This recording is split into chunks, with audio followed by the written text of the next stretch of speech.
Mi nombre es Carmen y estoy haciendo el proyecto en conjunto con Mirna y con Tone. Lo que resalta mi práctica en este proyecto es la realización de un vídeo centrándonos en las figuras geométricas, que es el lenguaje en el que nos comunicamos los tres.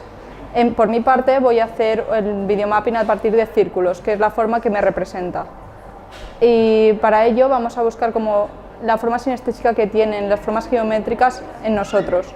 Por eso por ejemplo, en mi vídeo vamos a utilizar sonidos a base de plásticos, que son los que yo utilizo normalmente para hacer mis obras. I'm Mirna, I'm from Croatia and PCA, and my collaborative project here is The Sound of Geometry. And Carmen and Tone, who are working with me, we decided that since we don't speak the same language, we're going to invent our own language, which is based on our visual expression, because we all love and work with geometry. And so my part was creating a dress from paper, because I'm a fashion designer. And so the low-tech paper uses the body as a sheet to present your story.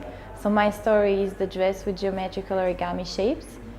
And our final piece is going to be a video performance with the mapped projection on the dress of what my teammates did.